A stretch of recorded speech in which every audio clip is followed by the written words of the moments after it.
Welcome to the Other 165. On this show, we want to talk about what to do when life happens, when things knock you down and discourage you throughout your week.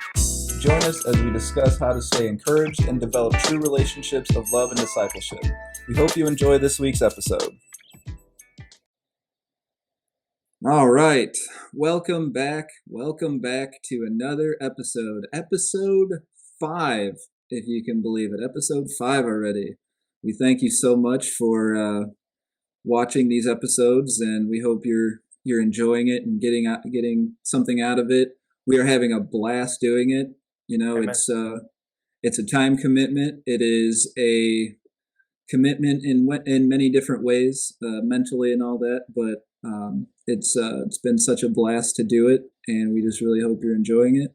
And I am your host, Aaron, and my co-host Joel is with me today, like always.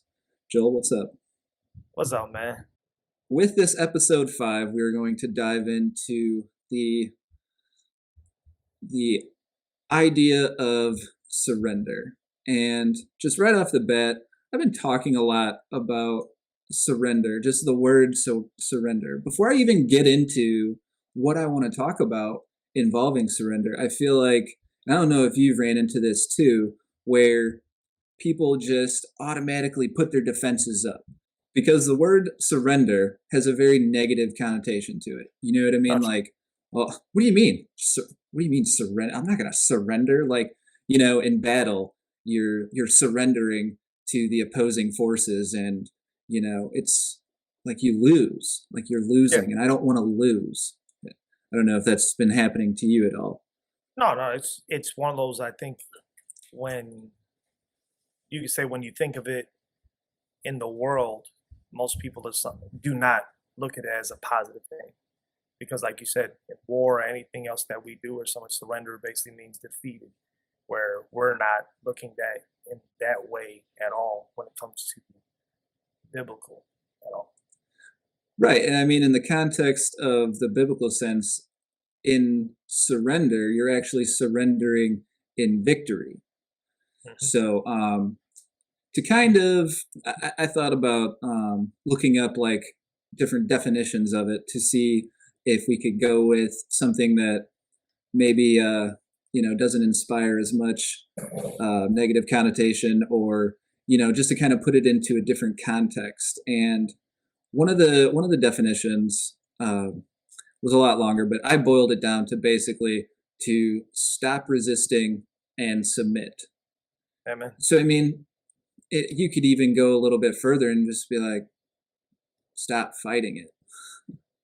And the whole idea behind just stop fighting it will definitely come into play in a lot of what we're talking about. But that was kind of in my personal walk, I would say stop fighting would be probably the best way to describe it without using the word surrender.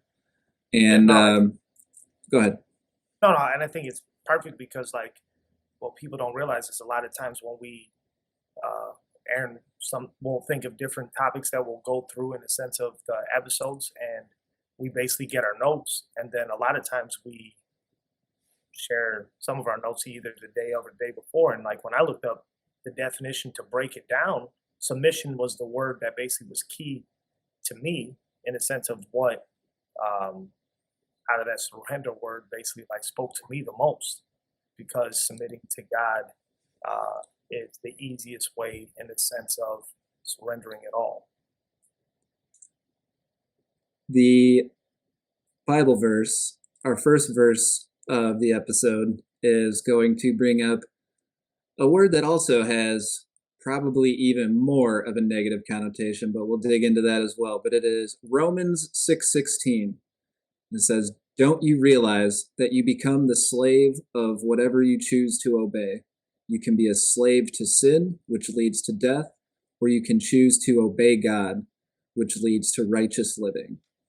And obviously, there's no positive way to spin the word slave, but I guess really more to the point is like serve. You're going to serve something, and you're going to serve it with your time. You're going to serve it with your efforts. You're going to serve it with your life. Yeah. So the Bible basically breaks it down to you are going to serve something, regardless of whether you think you are or not. You're going to serve the you're going to serve the sinful way of the world, or you're going to serve God.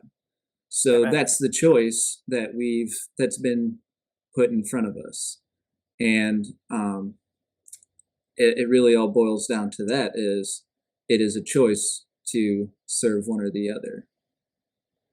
Yeah, no, I think it's true because I think out of it is some when we serve, we basically submit to basically a cause.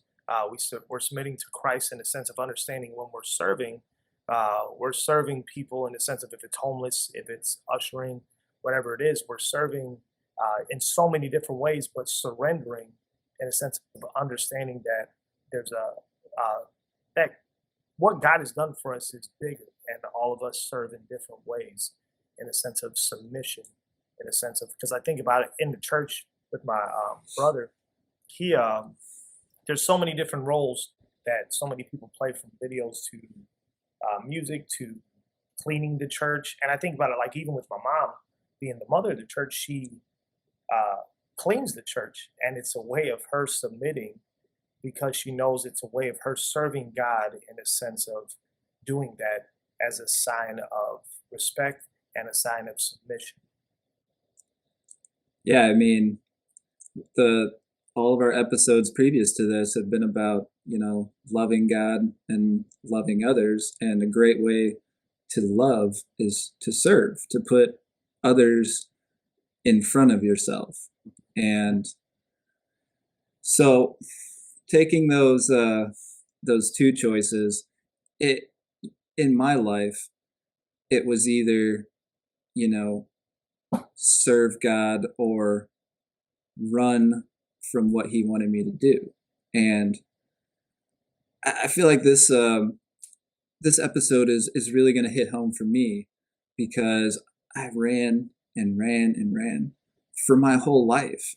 I didn't just wake up in July and I was like, man, God has a calling out. There's a calling on my life. Like I've known for a long time, but I've ran from it. And running from God, first of all, your life is just going to be not good. Like I'm just gonna tell you, it's gonna be a very frustrating way to live because there's something that is deeply planted inside of us that wants to be in relationship with God. And if you cut that off, you're constantly going to feel like something is missing, and nothing that you can do will fill that.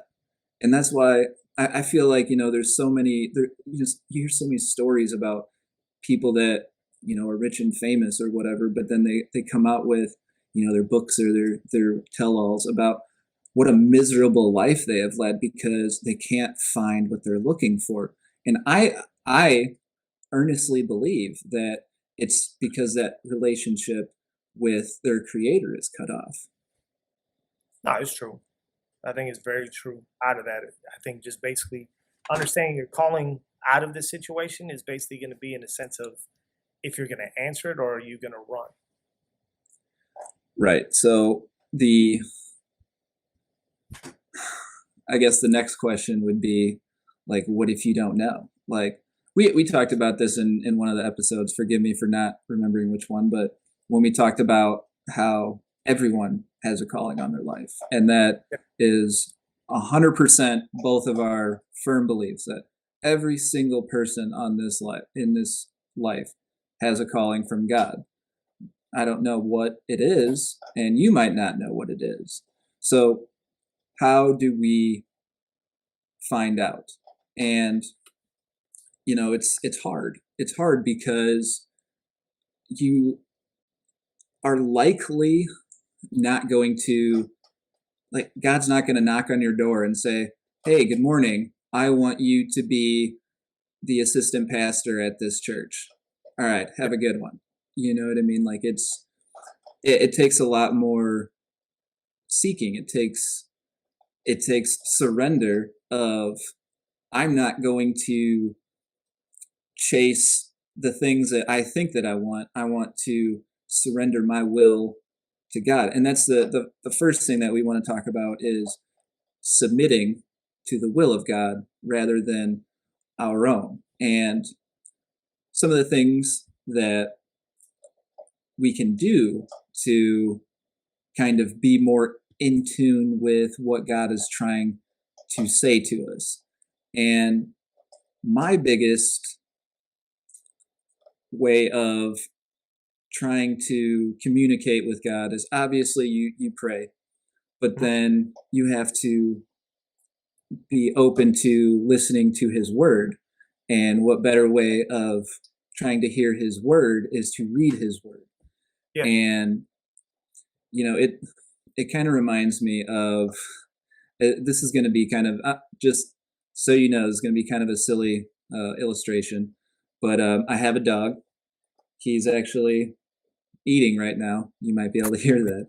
But anyway, I have a dog, and it is kind of easy to know what he wants, mostly because a dog's needs are fairly simple.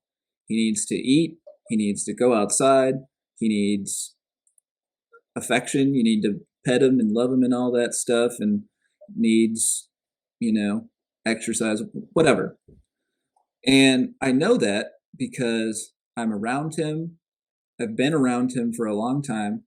We are kind of in tune with with each other's lives. Again, I'm talking about a dog. I understand this is a little silly, but I'll never be able to know exactly what he wants because he can't talk to me.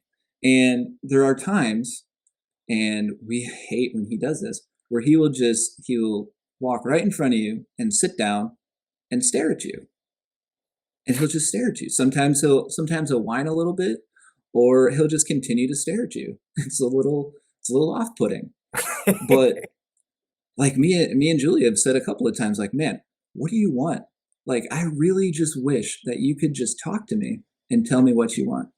So I feel like in sort of a similar way, if you are trying to have a relationship with God, but you don't take the time to read the Bible, seek his word, seek understanding of his word, then you have an incomplete relationship.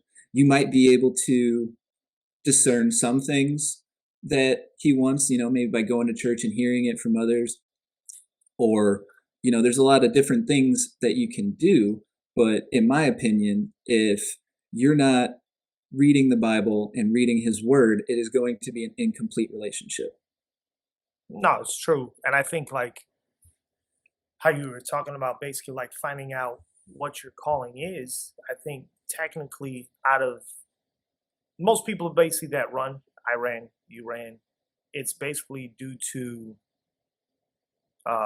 either A, you don't want to hear what the person's saying your calling is because you don't want to take on that, or B, you just don't believe it. And I think like for me, when I was trying to figure out what my calling was, it was one of those things in the sense of that helped me is when we say surrender, we basically have to give our all, like you were saying, in reading his word, submitting under a pastor in a sense of letting somebody guide us. And then I think the biggest thing after those two things I did was with the pastor, he's going to basically put me in positions if it's cleaning the church or something. And that's where I have to, when submission comes, accept those, because during those times, I didn't, for me specifically, my dad would have me volunteer at the homeless shelter and do stuff with the homeless all the time. And I would always be like, why? You know what I'm saying? I knew he had a heart for the homeless. And yeah, well, because like, I mean, my No, I I understand. had other things to do, but it was weird because out of it, it was, I mean, he always wanted to keep us grounded in the sense of making sure we understood that we were truly blessed.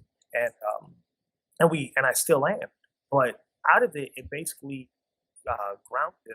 grounded me in a sense of making sure I always understood I was not better than anybody else. And as I would have conversations with these guys from the homeless shelter, it was a lot of conversations I would have. It's a lot of guys that were lost, and they basically never wanted to surrender to a boss in a sense of doing their job. in a sense of being able to not be homeless, and that's where pride comes in this basically pride in the sense of um, not accepting, you know what I'm saying, that somebody else could be right and that we could be wrong. And because like there were times where I would do different jobs. It didn't matter what job it was. My dad would have me do random jobs. Uh, he would always joke around, and as you were talking about in that verse, he would always be like, "I'm his slave," and but it was mainly him basically saying like I was basically uh, his son, and I was going to whatever he told me because I submitted to my father. Um, out of one of the quotes I remember, he would always love. It was Mark Twain. Would always, there was a quote that he loved. It was the two most important days in your life is the day you were born and the day you find out why. And out of Mm, that or something like that, it's a beautiful thing to know that the gift God gives us in life, and then after that, to find out why we're on this earth is an even bigger blessing out of that. When I thought about surrender, that um, came to mind when I was reading was Mark 10:28, and that verse basically is when Peter began to say, "Behold, we have left everything to follow you." And here he is talking, and it's basically because they completely surrendered to Christ, which is beautiful right. because we don't realize it's something like that with the disciples that they basically left everything. They truly and fully submitted to Christ, and a lot of people don't understand that. Like, it's easy for us to look and be like, "Oh yeah, I would have followed Christ." And honestly, like you say, for me, it would have been a struggle in the beginning because a lot of people were, you know, against what Christ did. They basically Hmm. thought what he was doing was wrong.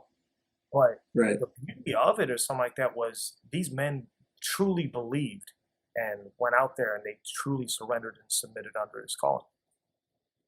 Right. The other thing we can do aside from reading his word to kind of be in tune, kind of bringing it back to the how do I how do I hear from him that this is what he wants me to do is that God will speak to us in a multitude of ways, and sometimes He'll speak to us through other people. And and by that I don't mean like me and Joel are sitting here and he just goes still and God's voice comes out of him. But I definitely, when we've been in conversation, he said something so powerful to me. I definitely believe there has been times that God has spoken to me in conversations that we have had. So you can have it in conversations with, friends, family from the church. Obviously, the that God can speak through the pastor who's preaching your sermon and all that good stuff. But sometimes, in my case, he actually spoke to me through a stranger. And if by the end of this story, you're not like, how could you be so stupid that you heard this and still didn't listen? I don't know. I was really dumb. Mm, mm. so, um, so this happened when I was 19 years old. So like 2 years ago. And oh wow, you're just gonna let me lie like that? That's cool. Thank you, Joel. You're 19. So about yeah, so about 15 years ago, when I was 19, I was working at a local hardware store, and just a normal day. And this lady, this this little old lady, probably in her 80s, she comes up to me with her little shopping cart, and I was like stocking the shelves or something like that. And I was working in the flooring department, so I was standing right next to the ceramic tile. And she was like, "Excuse me, young man, could you put one box of this tile in my cart?" And I was like, "Sure." There you go. That was it. And she looked at me with the weirdest look. I'll never forget the look she had on her face. She was like, "Oh, what a fine Christian man you are." And I'm just like, "Me? Oh, thank you, nice old lady." And she was like, "You're gonna be a minister one day." And I kind of just looked. It's like, "What are you talking? Minister?" She's like, "Yeah, yeah, you're gonna be a minister one day." And I mean, I don't really. I didn't really know how to respond to that. Like, thank you. This is a really nice thing for you to say, ma'am. And she left and went on about my day. I definitely never stopped thinking about that, but mostly in the context of, yeah, right. Like, there's no way that I could be. And of course, most of the time since then, it was always like, I'm not going to be up in a pulpit. Like, I can't. I'm not going to be a preacher. Like, I can't do that, can I? And then we started it on this, and we've been talking about how you don't need to be in a pulpit to be a minister, and that's actually something that I came about just through. Not that it's some groundbreaking new idea, but that popped into my mind. Like, just because I'm not in the pulpit doesn't mean that she wasn't prophesying over my life that I eventually would become a minister. In that I am trying to use what God has brought me through, the things that God has done in my life, to try and help others get to a place in God where they can be free and healed and finding the will of God for their life. Amen. And I think that's where a lot of people like you, like we've always said, that we all have a calling, and God gives everybody a gift. And out of that, I think a lot of people do. And I mean, I've always looked at it in the sense where when you look at ministers, you think of them behind the pulpit, but we don't realize that there's so many different ministries out there that people lead in this ministry, that they can do from street ministry to music ministry to so many different things, that that pulpit basically doesn't have to be where some of the things that some people prophesy over our lives, in the sense of what God has for us. And I think that's what makes it fun, because I think about with my brother, uh, when when they prophesied, well, lady said that he was called to preach. My and he don't mind me talking about it, is my brother shares and talks now with no problem, but my brother had a horrible stutter that he would have to like kick his leg in order to get the word out, that if you sat across from him, you had a lot of wounds. So that's why my knees are very sore. But no, but that was my brother. That just was, and it just weird in the sense of thinking of it. And I think about my uncle Paul. My uncle Paul had uh, such stage fright. He would talk about it in the sense of like he didn't it with singing and everything. And from his ministry, from doing music ministry to now basically being one of the pastors at Full Gospel, it's just one of those things in the sense of when we accept our calling, that we sometimes realize like our calling is in different ways than what we realize. Right. And I guess basically all of that to say, even if you're not sure, um, when you're developing and getting into deeper relationship with God and just doing all these different things that will allow you to get closer to Him, you won't be able to help feeling more of His presence, and in turn feeling kind of what you should be doing. And honestly, I mean, the calling that's on every follower of Christ is to share the gospel. So right there, right off the bat, you already know, if you're a follower of Christ, then one of your callings is to share your faith. And again, back to not necessarily meaning you have to go up to everyone you meet and say, "Hey, I want to talk to you about Christ right now." But standing up for it if someone is bashing it or something like that, or if someone were to ask you the question or whatever, or just loving people and being there for them.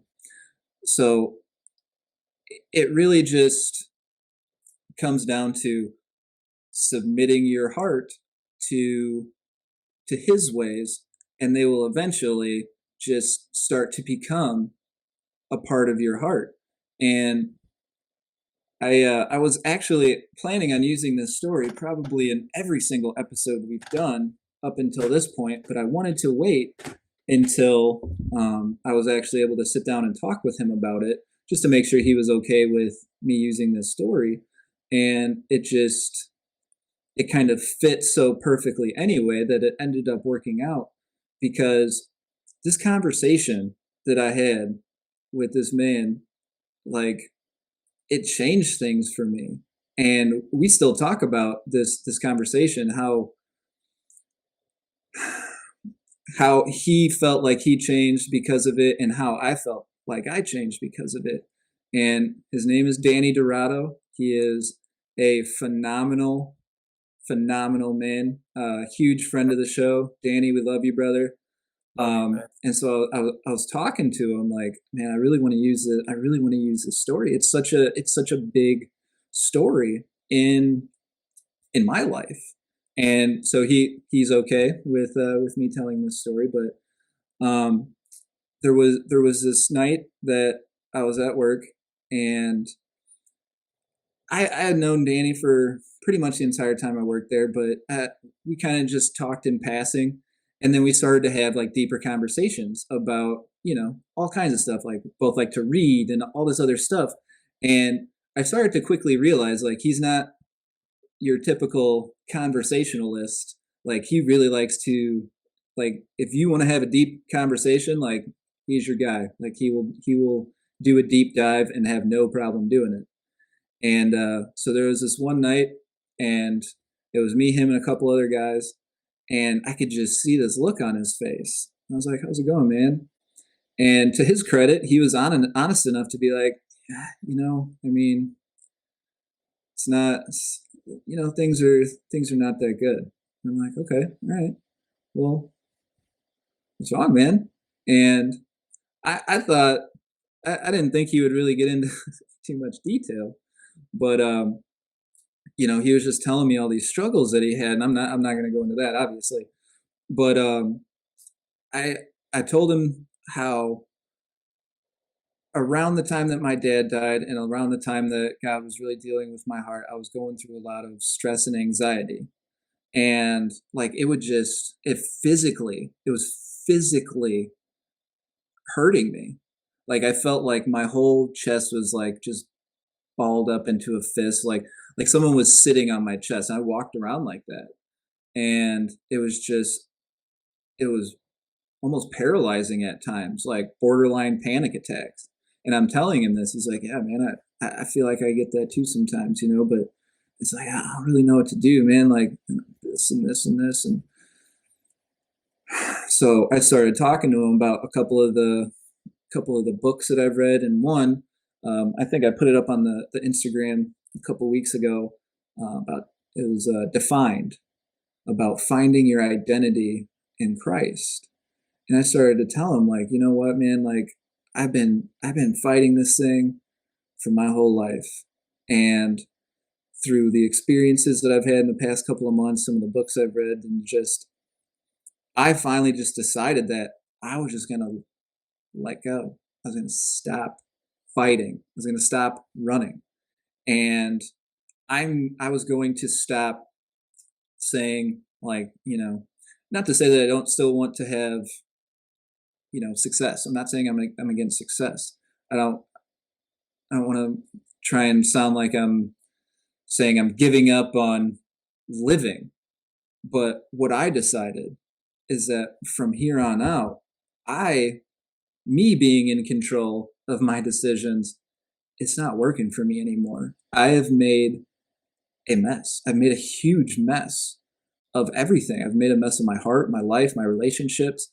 I can't do it anymore. I'm not good at this. So I finally decided that no matter what the implication was, I was just going to give it to God. And I told him, I've given everything to God. And I'm not perfect, and I still have my bad days, and you know, I still have a lot of things. It's a process. It's a never-ending process. But instead of worrying about what's going to happen to me at work, worrying about what's going to happen in my relationships, I decided that I'm just going to trust God. I'm going to do everything I can to just put it in the hands of God. And I told him like the weight has come off my chest because it's not on me anymore. Like he took it all. He took it all away. And I don't have to worry about it anymore. and I still have to live my life and I still have to make my decisions, but I now know that he's standing in the gap for me. And it was one of the most freeing, unbelievable raw conversations that I have ever had in my entire life. And like I said, we still talk about this conversation and how it was so life changing to both of us. But like, I think the biggest thing that I took away from that is like he walked away and he went back into work, and I sat there and I was like, this is the most incredible feeling I've ever had. Like someone coming to me and saying, like, bro, I don't know if I can do this anymore. And me being able to say, but there's a God. There's a God that can take control. I don't ever want to do anything else. This is all I want to do. Amen, Now we're even. We both cried in an episode. man. But no, but I mean, that was it, man. Like that was the voice of God. That was to me in my heart, that was the voice of God saying, like, this is what I want you to do. Mhm. People out there need this. No, it's true. 100%. I remember this Sunday, was it my brother was preaching on a simple story of Jonah and the whale, how Jonah ran.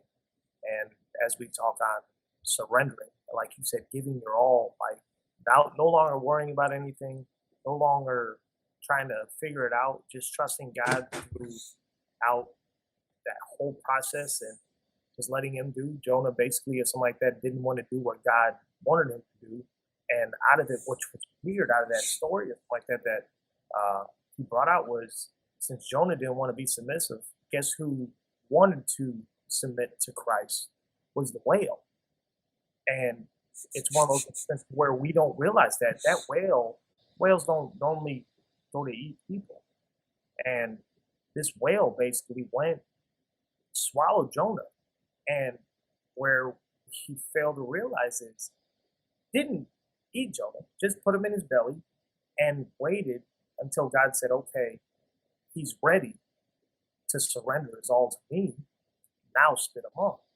And out of that whole story, I was sitting there, I was like, man, I said, how many times when I run do I actually, or something like that, like basically like run so far away to where like I'm no different than Jonah. Basically, I did where I felt I needed to, and God says, now it's time for you to go and do more. And I mean, like how you said, it's one of those where we worry so much of like, well, if I go there, everything's established right now here. But for me to go there, I have to start all over. And that's where God's like, listen, surrender to me your all, trust me in everything that we do, and I've got it. But you have to be submissive in the sense of understanding and surrender everything to me. And I think that's where it's perfect in a sense, like my father would always say, he says, if God doesn't make mistakes, so there's never going to be a time to where he tells us to do something that there's something's going to go wrong. No, sometimes things get difficult and we think that means it's going wrong. No, that's when we're getting stretched in the sense of being able to do more. And that's where God's like, I still got you. Don't worry about it. Everything's going to work itself out. Right. The moment that you feel that you're starting to stop fighting and to submit to his will, like I'm telling you right now from personal experience, like that is freedom, and that is true peace that you will not find anywhere else. No. And so what if your next question is, okay, so God wants me to do this.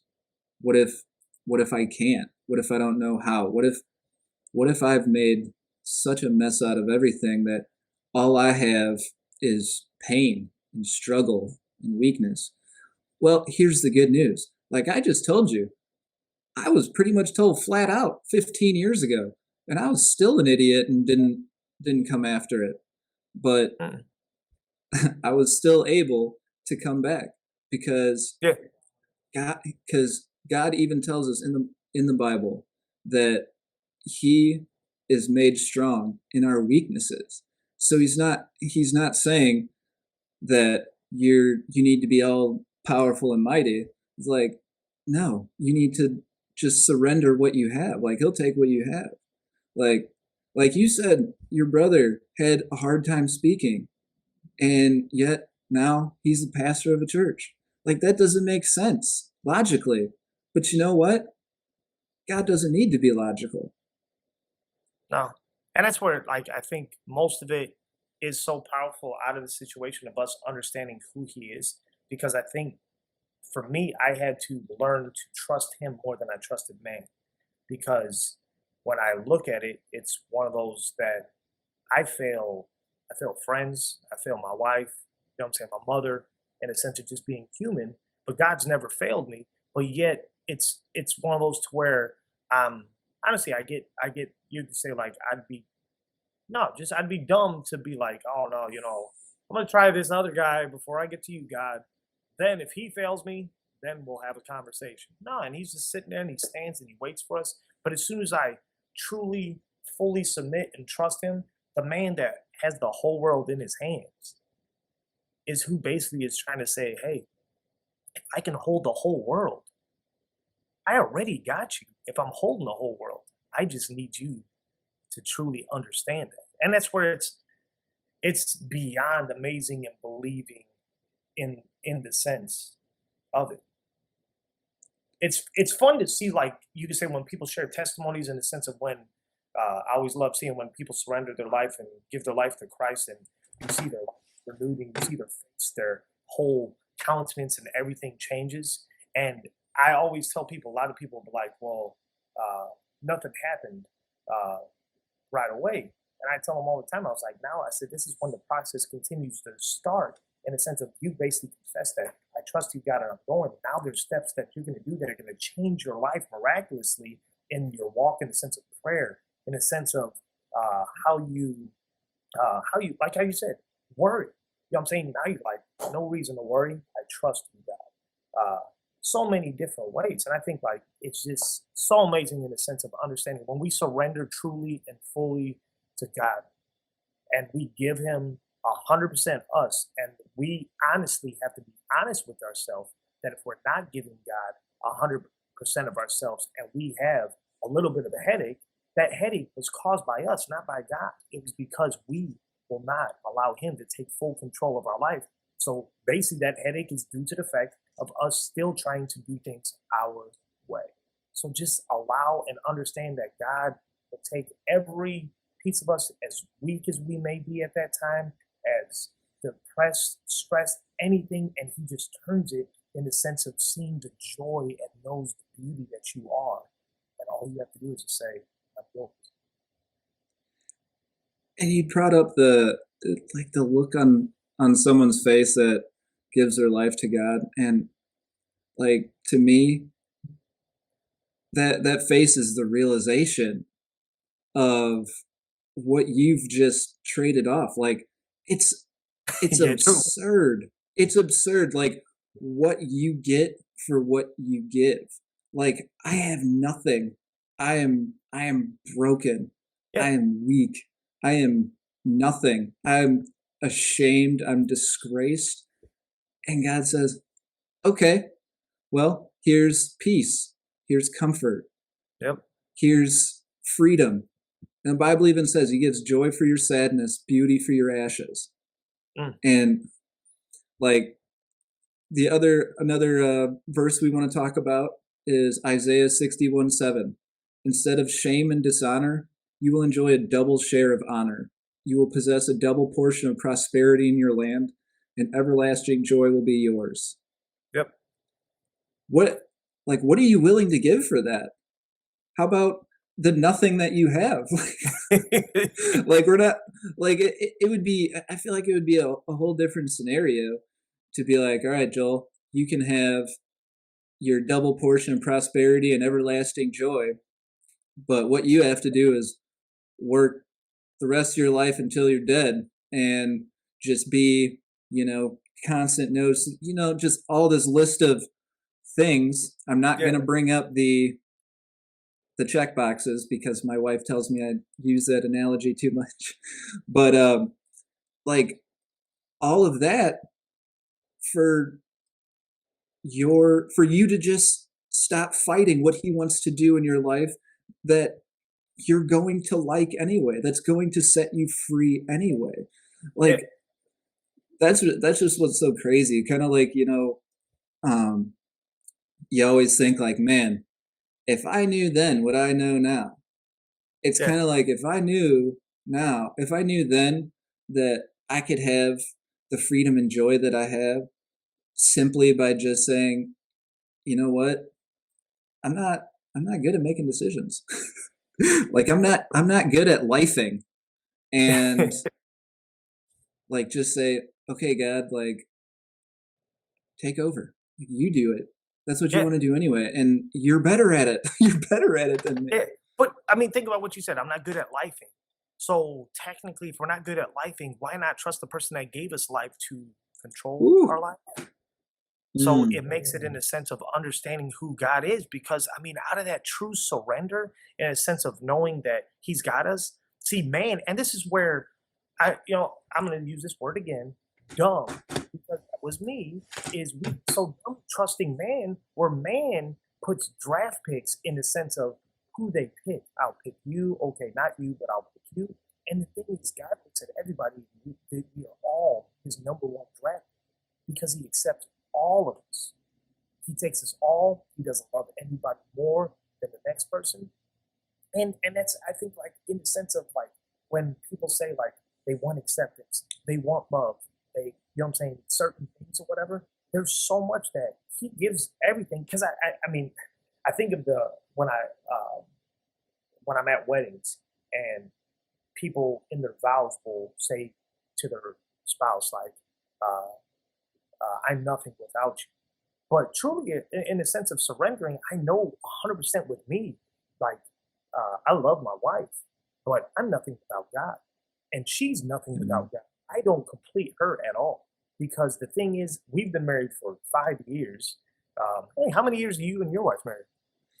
5 years. High five. But Don't do no, that. no, no, but out of it, out of it, I think what's amazing is even in these 5 years, I still don't know my wife. I know my wife, but I still don't know Yeah. all of her. And the thing Right. is, the more I like, even when we have uh, any arguments or issues or anything, you know what I'm saying? Because it's on, we're human, and she married Joel. But it's one of Mm. those to where we understand that, like, when I seek God, there are a lot of times and surrender to Him to understand that, like, God, how can I be a better husband? God, how can I be a better friend? God, how can I be a better worker? And I'm surrendering, and He's basically looking at least like He's realizing that only I can give him the tools in the sense of letting him understand how to do this better. If I get frustrated at work, I always have to basically remind myself, God bless me with this job, but God will also give me the peace. Amen. I think one of our our last question that we're gonna go through, I think will probably be. I've heard it a lot. I'm sure you've heard it a lot. Um, Mhm. what if it's too late? What if what if I'm too far gone? What if the time Yeah, has passed? And I mean, I understand. I understand the question. I understand the sentiment because you just are like I did. You allow yourself to believe the lie.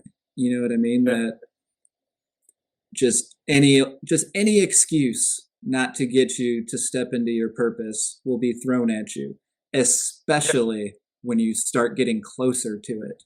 Then that's when Amen. all of the stuff is going to come. Starts. And Yeah, I'm going to talk about my absolute, without a doubt, favorite Bible story on earth to close this out.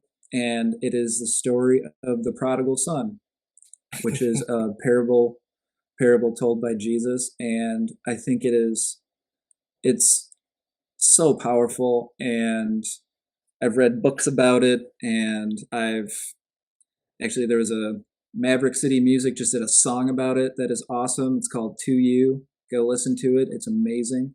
But the story is just so powerful. And for those of you who don't know, I'll do a quick rundown. And there's a wealthy man, and he has two sons.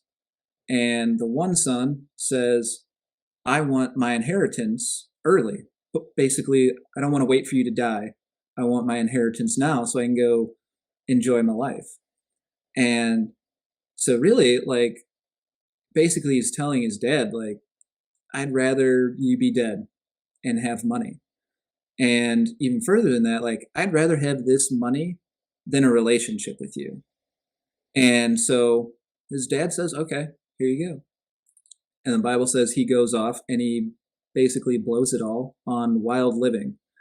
And it's not very specific, but I'm sure you can use your imagination on, I mean, maybe just think about what you would do if you blew, say, $1 million in, a couple of months or something like that. So wild living. So there's a huge famine that breaks out and he goes broke.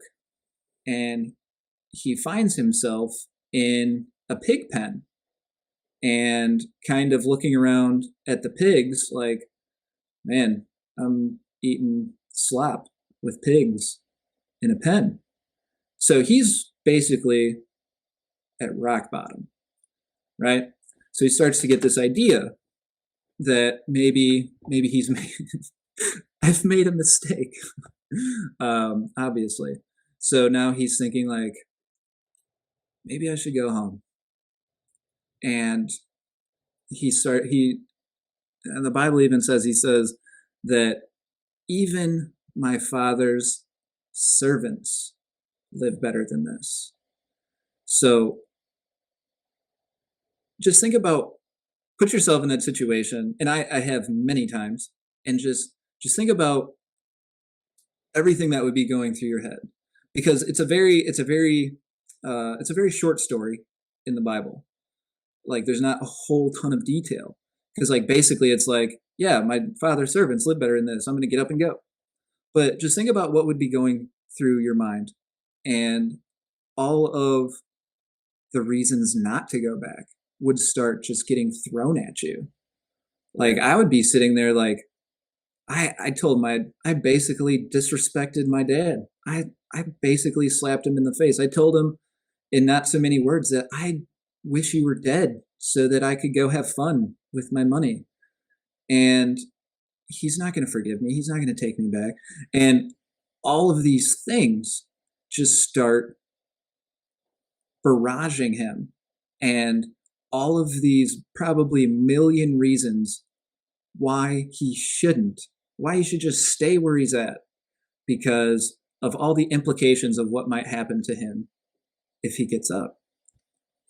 So then he gets up, he decides, okay, whatever, I'm going to get up, I'm going to go. And so it says, when he's walking down the road to his old house, his father sees him. I'm probably going to cry again.